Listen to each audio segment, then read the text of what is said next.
مدد حاصل کرو کس سے؟ صبر سے اور نماز سے۔ ان اللہ مع الصابرین، جان لو کہ اللہ تعالیٰ صبر کرنے والوں کے ساتھ۔ اور سنیے اب یہ آیت اہم ترین ہے صبر کے موضوع پر۔ وَلَنَبْلُوَنَّكُمْ بِشَيْءٍ مِّنَ الْخَوْفِ وَالْجُوعِ وَنَقْصٍ مِّنَ الْأَمْوَالِ وَالْأَنفُسِ وَالثَّمَرَاتِ وَبَشِّرِ الصَّابِرِينَ۔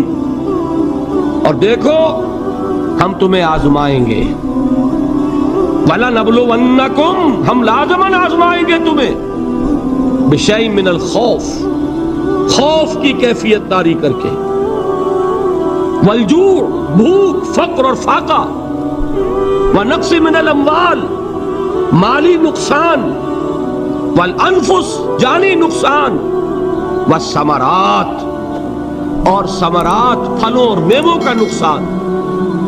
میرے نزدیک یہاں پر ثمرات کا مفہوم ایک اور بھی ہے۔ ایک تو صاف تھا کھجور کی فصل تیار ہے اور غزوہ تبوک جانے کا حکم مل گیا، کون اتارے گا؟ اور کھجور وقت پر اتری نہیں، برباد ہو جائے گی۔ یہ ہو رہا ہے نا میووں کا نقصان۔ اور میرے نزدیک یہاں یہ بھی ہے، بسا اوقات بہت سی محنتوں کا نتیجہ انسان دیکھتا ہے کہ ضائع چلا گیا، میں نے 10 سال محنت کی، حاصل کوئی نہیں نکلا۔ یہ ثمرات کیا ہے؟ محنتیں، محنتوں کے ثمرات کا ضیاع۔ کوشش آپ نے کی، قسمت کی خوبی دیکھی ہے، ٹوٹی کہاں کمن، 2-4 ہاتھ جب کے لبے بام رہ گئے۔ Be prepared.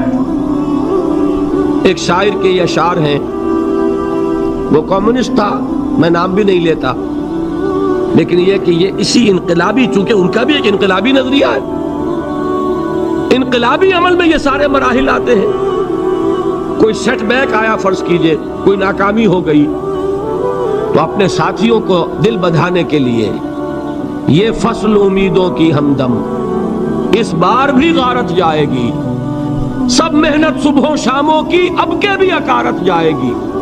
میرے نزدیک یہ ثمرات کا جو لفظ یہاں آیا ہے، وَنَقْصٍ مِّنَ الْأَمْوَالِ وَالْأَنفُسِ وَالثَّمَرَاتِ، سب محنت صبحوں شاموں کی اب کے بھی اکارت جائے گی۔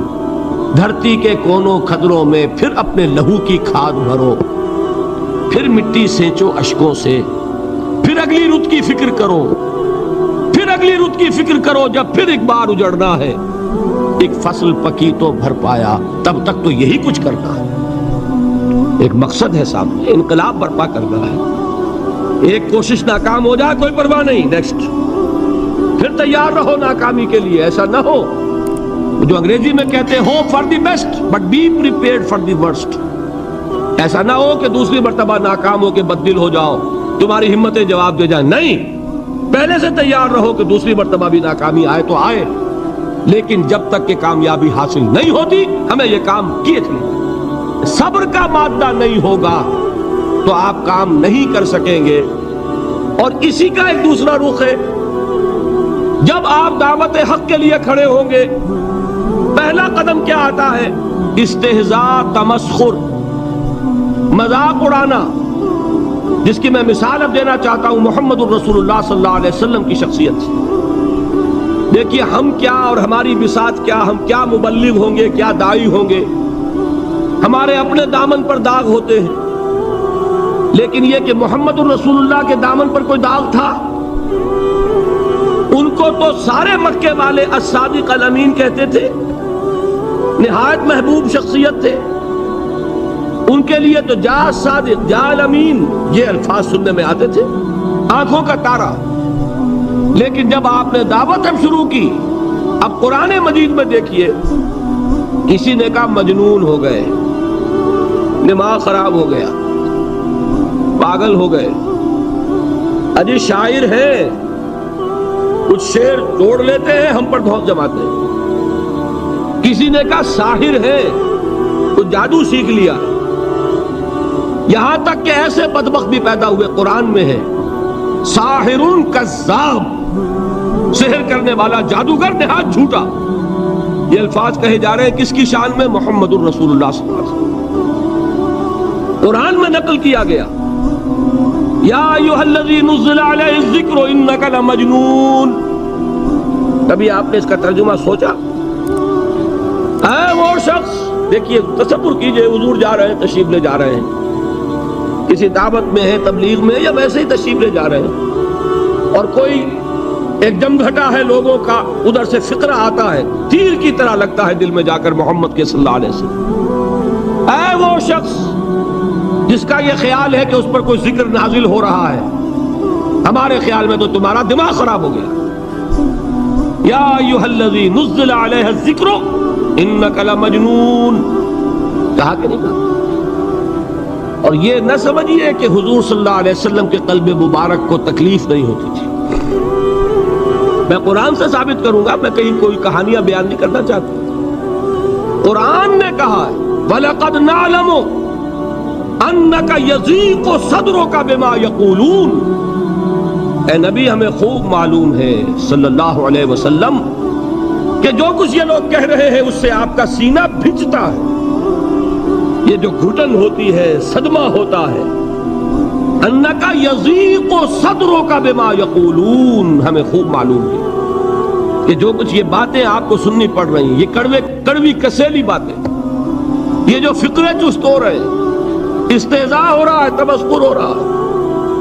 سورہ حجر میں ہے، ایک جگہ کھڑے ہوئے لوگ قرآن کا مذاق اڑا رہے ہیں، بھائی فلاں آیت تم لے جانا، فلاں آیت میری ہوگی، اس کے ٹکڑے کر رہے ہیں، اس کے ٹکڑے حصے بکھرے کر کے قیمہ بنا کر ان آیات کا تمسخر اڑا رہے ہیں۔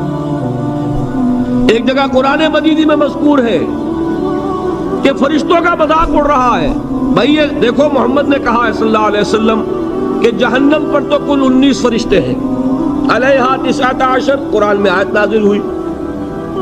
ایک پہلوان کہتا بھائی 10 کو تو میں سنبھال لوں گا، باقی 9 کا تم انتظار کر دو۔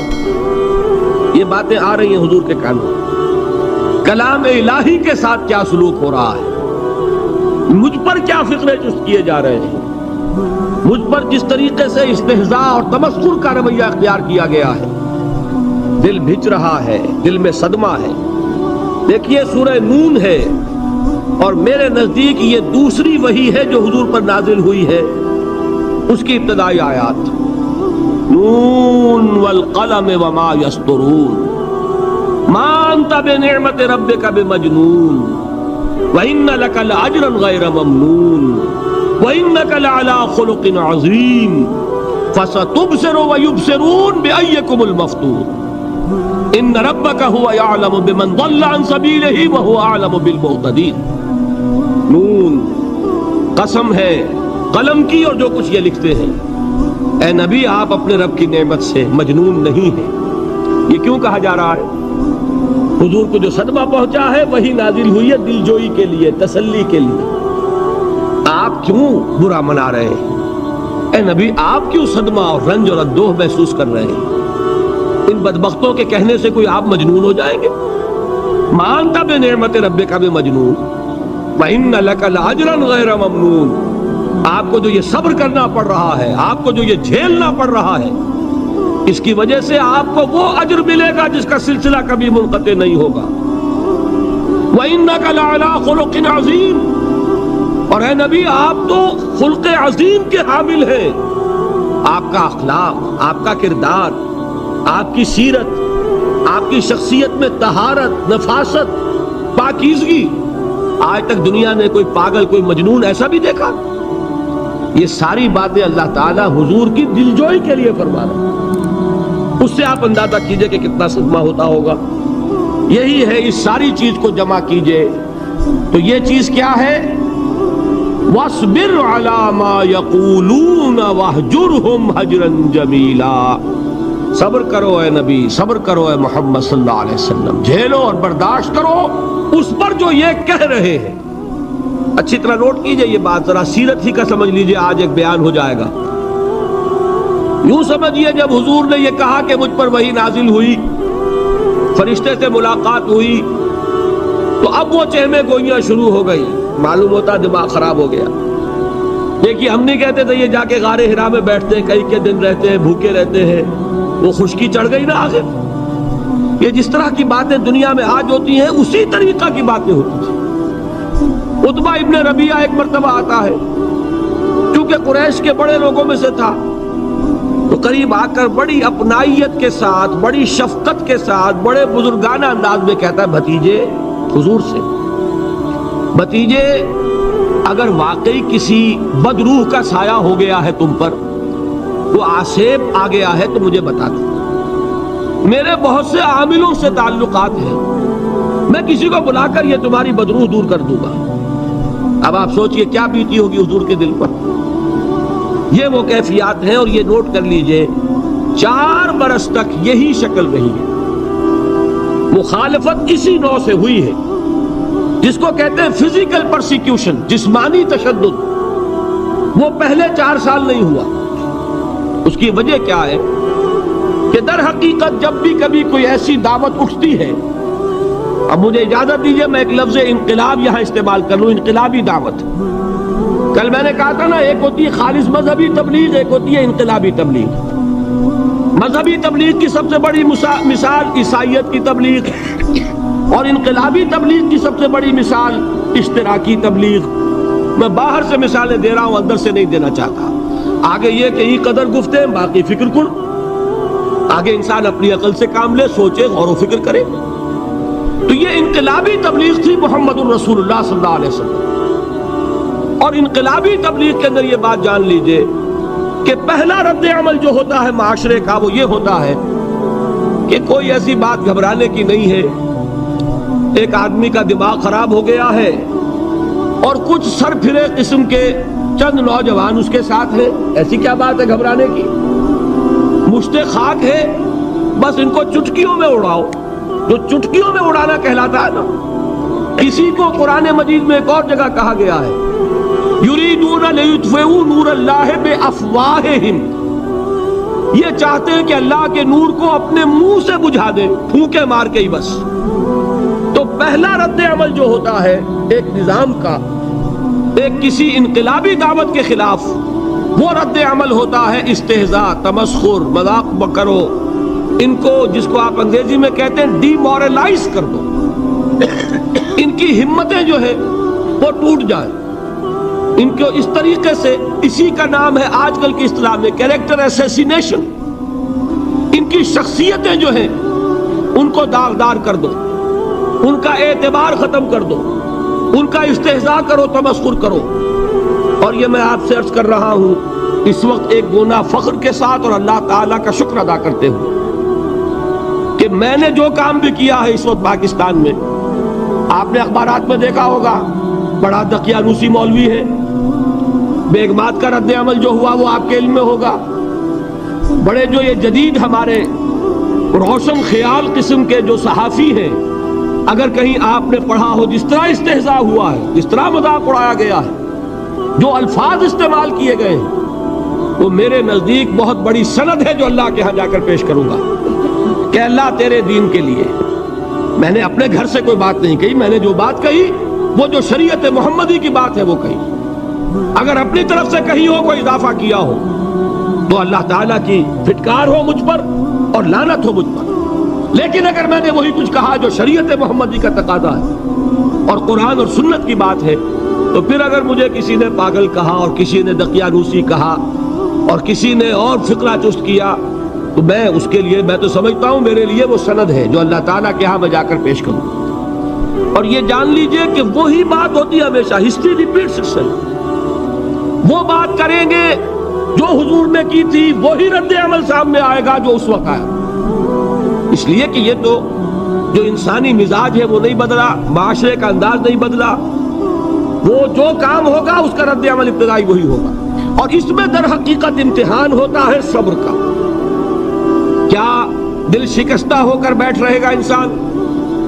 ہمت جواب دے جائے گی، کمر ٹوٹ جائے گی، قوت ارادی اور عزیمت جو ہے مزمحل ہو جائے گی، پھونکوں سے چراغ بجھ جائے گا۔ یہ جو میں نے آیت آپ کو سنائی تھی، اس کا بڑی خوبصورت کے ساتھ ترجمہ کیا ہے مولانا ظفر علی خان نے کہ نور خدا ہے کفر کی حرکت پہ خندہ زن، پھونکوں سے یہ چراغ بجھایا نہ جائے گا۔ یریدون لیطفئوا نور اللہ بافواہہم واللہ متم نورہ ولو کرہ الکافرون، یہ چاہتے ہیں کہ اپنے منہ کی پھونکوں سے اللہ کے نور کو بجھا دیں، حالانکہ اللہ تعالیٰ تو اپنے نور کا اتمام فرما کر رہے گا، خواہ ان کافروں کو کتنا ہی ناگوار ہو۔ اس کی ترجمانی ہے نور خدا ہے کفر کی حرکت پہ خنددن، پھونکوں سے یہ چراغ بجھایا نہ جائے گا۔ بہرحال اس مرحلے پر میں نے آپ کو 2 صبر بتائے۔ صبر کس چیز سے؟ اپنا کیریئر، دنیاوی جو بھی آپ حاصل کر سکتے تھے۔ ذہین آدمی ذہانت لگائے گا تو دین کی دعوت دے گا ایٹ دی انٹلیکچوئل لیول، اور یہ بات جان لیجئے کہ یہ چیز دنیا میں کسی کمائی کا ذریعہ نہیں بن سکتی، اسے قربانی دینی پڑے گی کیریئر کی، اپنے مفادات کی، تب کام کر سکے گا۔ عام آدمی وقت لگائے گا، صلاحیتیں صرف کرے گا، اپنی وہی اس وقت سے اور توانائی سے پیسہ بنا سکتا تھا۔ آج کل تو آپ کو معلوم ہے کہ بڑی سادی ہو گئی ہے یہ حساب کتاب کی بات، بہت سادہ۔ ایک انسکلڈ لیبرر کا 1 گھنٹہ برابر ہے اتنے روپے کے، ایک سکلڈ لیبرر کا 1 گھنٹہ برابر ہے اتنے روپے کے۔ آپ تو ہر چیز کاؤنٹ کر سکتے ہیں، میئر کر سکتے ہیں۔ جو شخص 1 گھنٹہ لگا رہا ہے اس نے کچھ پیسہ خرچ کیا ہے، اسی وقت کو لگا کر وہ پیسہ بنا تھا، اسی ذہانت اور صلاحیت سے وہ کمائی کرتا۔ ادھر لگایا تو وہ جو کمی ہو رہی ہے اس کو برداشت کرنا، اس کو جھیلنا اور خوش دلی سے برداشت کرنا، یہ سمجھنا کہ در حقیقت یہ سب کچھ کیا ہے کہ اللہ تعالیٰ کے ہاں اس کا اجر و ثواب ملے گا۔ یہ صبر کا ایک رخ، اور استہزاء ہو، تمسخر ہو، مذاق اڑے، فقرے چست ہو، دقیانوسی کہا جائے، ریئیکشنری کہا جائے، یہ بڑے ریئیکشنری ہیں، یہ بڑے پچھلے زمانے کے لوگ ہیں، اگلے وقتوں کے ہیں یہ لوگ، انہیں کچھ نہ کہو۔ جو کہا جائے سنو، وَاصْبِرْ عَلَى مَا يَقُولُونَ وَاهْجُرْهُمْ هَجْرًا جَمِيلًا، اور صبر کیجئے محمد صلی اللہ علیہ وسلم۔ دیکھیے کوئی پہلو ایسا نہیں ہے جس میں ہمیں ہدایت قرآن مجید سے اور سیرت محمد صلی اللہ علیہ وسلم سے مل نہ جائے۔ اگر اللہ تعالیٰ مقام دعوت پر فائز ہونے کی توفیق عطا فرما دے تو جو مرحلے پیش آئیں گے وہ آپ کو نظر آ جائیں گے سیرت محمدی میں صلی اللہ علیہ وسلم، اور اس وقت حضور سے جو کہا گیا اس سے آپ کے دل پر بھی، اس کے زخمی جو آپ کا دل ہے، آپ کے احساسات ہیں، اس پر مرہم رکھا جائے گا۔ وَلَقَدْ نَعْلَمُ أَنَّكَ يَضِيقُ صَدْرُكَ بِمَا يَقُولُونَ، ہمیں خوب معلوم ہے کہ جو کچھ آج تمہیں سننا پڑ رہا ہے اس سے تمہارا سینہ بھجتا ہے، تمہیں رنج اور صدمہ ہوتا ہے، لیکن وَاصْبِرْ عَلَى مَا يَقُولُونَ، جو کچھ یہ کہہ رہے ہیں اس پر صبر کیجئے، اس کو جھیلیے اور برداشت کہ عادت پڑے گی۔ پھر معاشرے کی درستی کے لیے ضروری ہے کہ بدلا ہو۔ ایک تھپڑ اس نے لگایا ہے تو تھپڑ اس کے لگے تو اس کے بھی 14 طبق روشن ہو، تاکہ کسی اور کو تھپڑ مارنے کی ضرورت اس میں نہ ہو۔ یہ صحیح ہے کہ معاشرے کی درستی اسی میں، لیکن جو دعوت کا معاملہ ہے بالکل جدا ہے، اس کے قانون اور ہے۔ حضرت مسیح کے الفاظ کیا تھے یا نہیں، بہرحال انجیل میں یہ ہے، اور میں جو بات عرض کر رہا ہوں وہ یہ ہے کہ وہ بالکل صحیح ہے۔ مقام دعوت کے دوران یہی طرز عمل صحیح ہے، اور یہی طرز عمل محمد رسول اللہ نے صلی اللہ علیہ وسلم اپنے ساتھیوں کو تلقین فرمایا۔ وہ کیا ہے؟ وہ الفاظ جو ہے انجیل کے وہ یہ ہے کہ اگر کوئی تمہارے داہنے گال پر تھپڑ مارے بایاں بھی پیش کر دو، اگر کوئی تمہارا چغا لینا چاہے نالش کر کے تو تم اس کو کرتا بھی اتار کے دے دو، اگر کوئی تمہیں بیگار میں 1 کوس لے کے جانا چاہے تم 2 کوس اس کے ساتھ جاؤ۔ اس پر کہا گیا کہ یہ بڑی غیر فطری تعلیم ہے، یقیناً قانون کے اعتبار سے غیر فطری ہے، دعوت کے اعتبار سے یہ لازمی ہے۔ یہی دعوت کا یہی قانون ہے جو 12 برس تک مکے میں محمد الرسول اللہ نے نافذ کیا۔ صحابہ کو کیا حکم تھا؟ تمہیں کتنا ہی مارا جائے تم جواب میں کوئی کارروائی نہیں کر سکتے۔ نو ریزسٹنس، نو ریٹیلیشن۔ ریزسٹنس تو ہے، پیسو ریزسٹنس۔ ریزسٹنس کیا ہے کہ پیچھے مت ہٹنا۔ وہ سارا دباؤ کیوں دے رہے تھے کہ تم اپنا تعلق منقطع کرو محمد سے صلی اللہ علیہ وسلم، تم توحید کو چھوڑو، اپنے آبائی دین میں آؤ۔ اسی کے لیے پریشرائز کر رہے تھے نا۔ حضرت بلال کو مار رہا ہے امیہ ابن خلف، حضرت خباب بن الارت رضی اللہ تعالیٰ عنہ کو دہکتے ہوئے انگارے زمین میں بچھا کر اور اس کے اوپر ننگی پیٹھ لٹا دیا گیا۔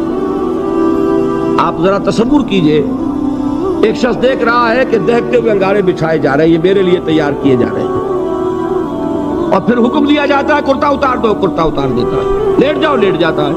کیوں؟ بڑی غیر فطری بات ہے یہ تو، اسے ہاتھ پاؤں مارنے چاہیے۔ ایک آدمی ڈیسپریٹ ہو جائے تو آپ کو معلوم ہے اس کے اندر طاقت بہت آ جاتی ہے، اسے نظر آ رہا ہو کہ مجھے تو بھون دیں گے، کباب بنا دیں گے، تو اگر اسے اجازت ہو 2-4 کو مار کر مرے گا، اجازت نہیں۔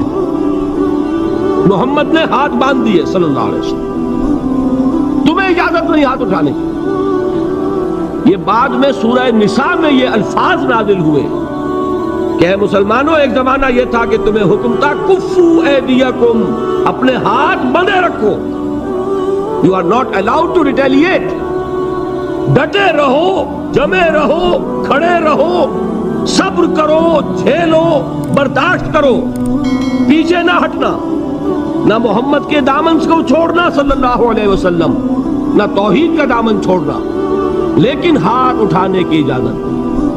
بتائیے کہاں گیا قانون؟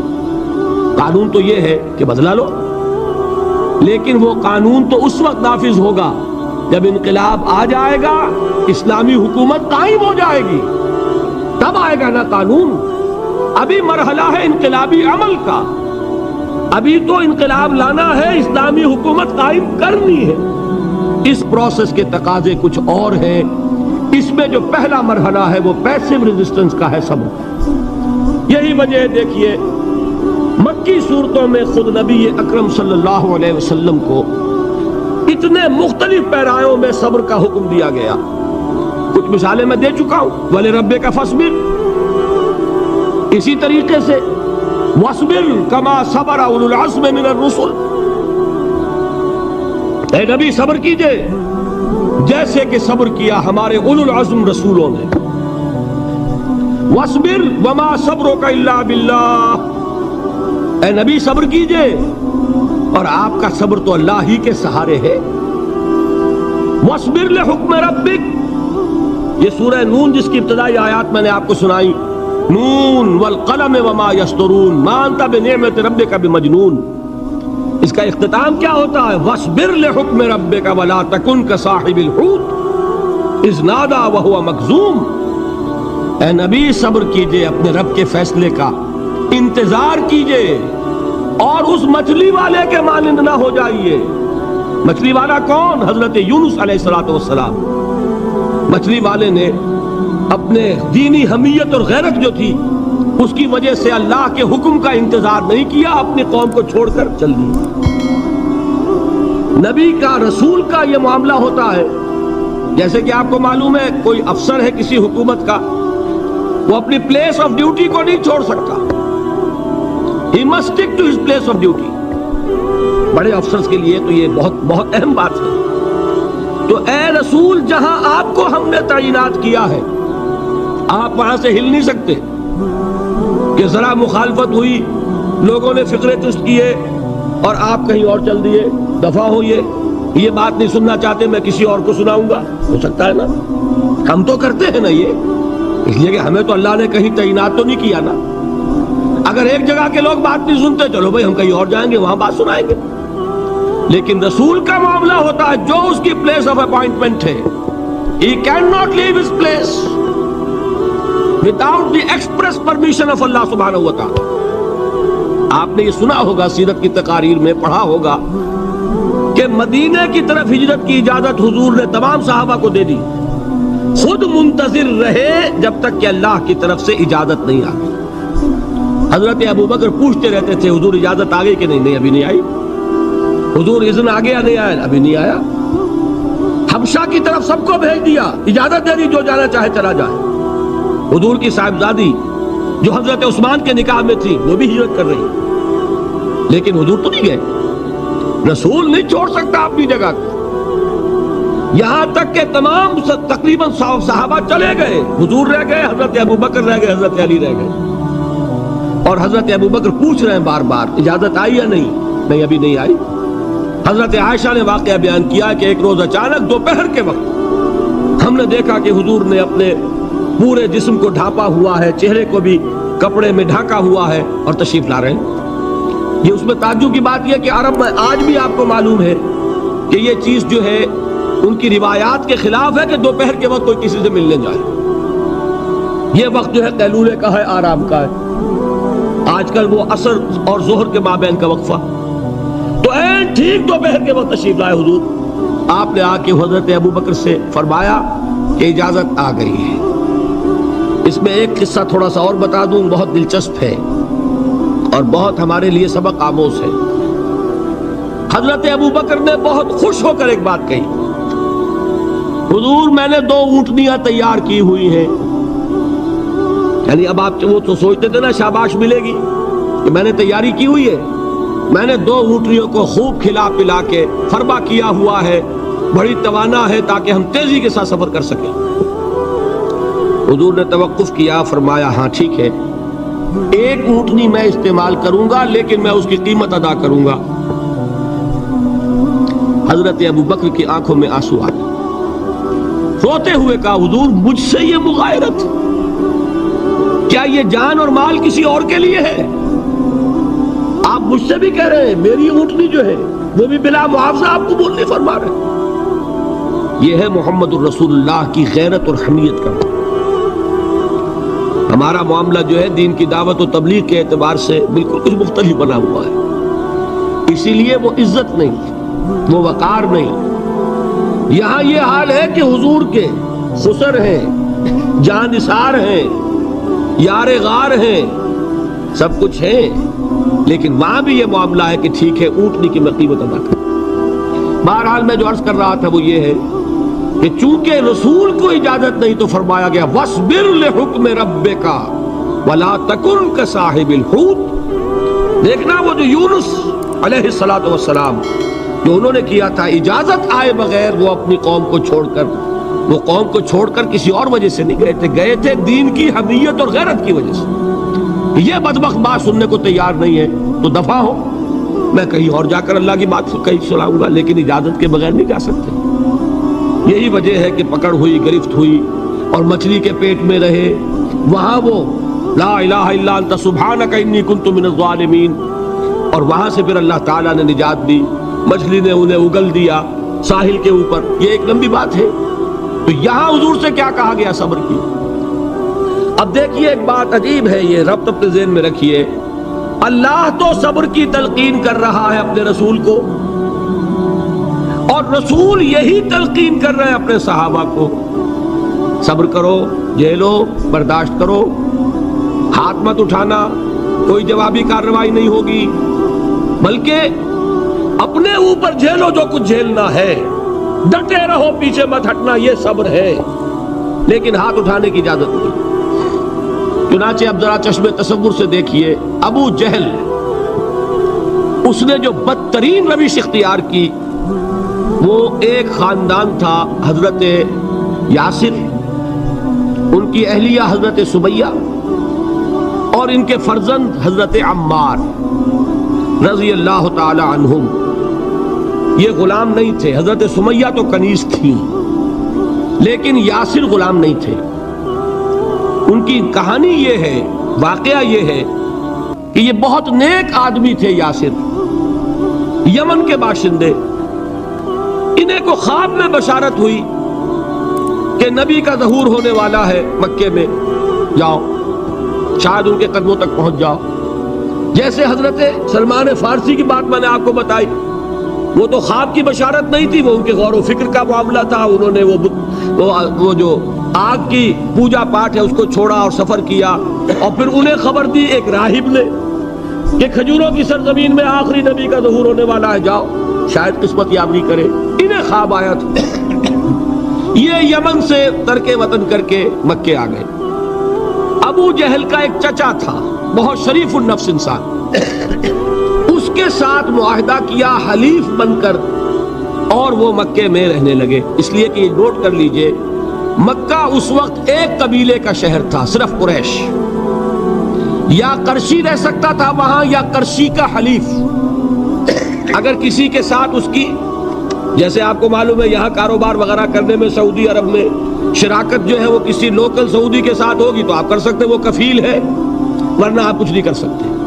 اسی طرح کی بات وہاں تھی کہ اگر تو کسی قرشی نے آپ کو امان دی ہوئی ہے تو آپ رہ سکتے ہیں مکے میں، ورنہ نہیں. یا تیسرے قرشی کا غلام تو ملکیت ہی ہے اس کی، جیسے بھیڑ بکری ہے کسی قرشی کی، اسی طرح اس کے غلام ہے.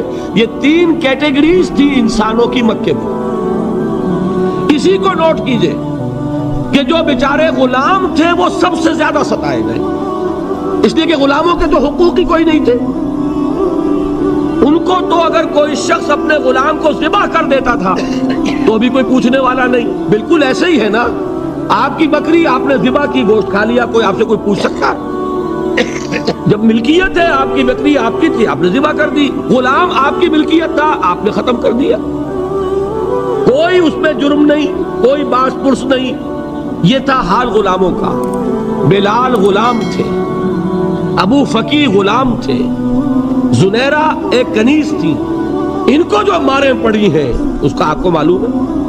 حضرت بلال کے ساتھ جو کچھ امیہ ابن خلف نے کیا، کہ جس طریقے سے کہ حیوانوں کی لاشیں جو ہے کھینچ کر گھسیٹ کر لے جائی جاتی ہیں، ان کی گردن میں رسی ڈال کر گھسیٹتے، اسی طریقے سے حضرت بلال کے گردن میں رسی ڈال کر ٹھیک دوپہر کے وقت مکے کی سنگلاخ گلیوں کے اندر گھسیٹا جاتا تھا. نیچے زمین جل رہی ہے توے کی طرح، اور ویسا بھی ہوتا تھا کہ چت لٹا دیا، اوپر سے وہ آگ مکے کا کہ سورج جو ہے ذرا نوٹ کیجئے، آگ برسا رہا، نیچے زمین توے کی طرح جل رہی، اور ایک بھاری سل بھی لا کر جو ہے سر پر رکھ دی، چھاتی پر رکھ دی گئی ہے کہ آواز نہیں نکل رہی، جھاگ نکل رہے منہ سے. لیکن اس حال میں بھی احد احد احد، ایک اللہ، قل هو اللہ احد، الفاظ نکلے. یہ ہے وہ صبر، یہ ہے وہ صبر. صبر علی الابتلاء، صبر علی الایذاء. یہ ابتلاء اور ایذاء پر صبر ہے. جھیلو، برداشت کرو، اس توحید پر قائم رہو، محمد کی رسالت کے اقرار کرتے رہو صلی اللہ علیہ وسلم، لیکن ہاتھ نہیں اٹھانا. اب میں آپ کو بتا رہا تھا یہ تو غلام تھے، یہ جو تھے یاسر، یہ حلیف تھے، غلام تو نہیں تھے نا. البتہ وہ ابو جہل کے چچا کی کنیز تھی یہ سمیہ، انہوں نے اجازت لے کر ان سے نکاح کر لیا. یہ تو کنیز رہیں گی. بیٹا جو ہوا وہ بھی ایک طرح سے جب کنیز زیادہ ہے تو غلام ہو گیا، عمار ابن یاسر. وہ جو شخص تھا بہت شریف النفس ابو جہل کا چچا، وہ مر گیا. اب ابو جہل جو ہے اس خاندان کا سربراہ ہے، لہذا یہ تینوں جو افراد ہیں وہ اس کے رحم و کرم پر ہیں. یاسر کو بھی پروٹیکشن اگر ہے تو ابو جہل کی ہے، ابو جہل جو چاہے کرے. اور سمیہ تو کنیز ہے ہی، اس کا تو کوئی حق ہے ہی نہیں، جو چاہے کرے. اور عمار ان دونوں کا بیٹا ہے، لہذا بدترین معاملہ کیا ابو جہل نے ان 3 افراد کے ساتھ. حضرت سمیہ کے ساتھ جو کچھ کیا گیا ہے آپ اس کا تصور نہیں کر سکتے. بالآخر جو شہید کیا ہے حضرت سمیہ کو، ایذائیں دے دے کے، سسکا سسکا کے، ان کے جسم کے نازک حصوں کو جلا کے، داغ دے کر. کہتا کیا تھا؟ ایک دفعہ کہہ دو کہ میرا جو یہ بت ہے یہ بھی الہ ہے، مان لو، میں چھوڑ دوں گا. تنگ آ گیا، کسی طریقے سے ایک دفعہ کہہ دو پھر میں چھوڑ دوں گا. لیکن یہ میاں بیوی حضرت یاسر اور حضرت سمیہ رضی اللہ تعالی عنہما، یہ ہے ثبات، یہ ہے صبر، یہ ہے استقلال. ایک مرتبہ بھی کہنے کے لیے تیار نہیں، جو چاہو کر لو، اب ہم تو اس سے پیچھے نہیں ہٹیں. تنگ آ کر اس نے حضرت سمیہ کی تو شرمگاہ میں برچھا مارا اور شہید کیا. حضرت یاسر کے بارے میں ایک روایت یہ ہے، ستا ستا کے، تنگ کر کر کے، آخر کار جو ختم کیا، انہیں شہید کیا کس طرح؟ 4 سانڈ اونٹ جوان، ان سے رسے باندھے، ایک رسے سے ایک بازو باندھا، دوسرے سے دوسرا بازو باندھا، تیسرے سے ایک ٹانگ باندھی، چوتھے سے دوسری ٹانگ باندھی، اور چاروں کو دوڑایا ہے کہ جسم کے پرختے ہوں گے. اس حال میں کیا ہو رہا تھا وہ میں بتا رہا ہوں کہ اللہ تو تاکید کر رہا ہے اپنے نبی کو، اصبر وَلِرَبِّكَ فَاصْبِرْ وَاصْبِرْ عَلَى مَا يَقُولُونَ وَاصْبِرْ وَمَا صَبْرُكَ إِلَّا بِاللَّهِ وَاصْبِرْ لِحُكْمِ رَبِّكَ وَلَا تَكُنْ كَصَاحِبِ الْحُوتِ. اس وقت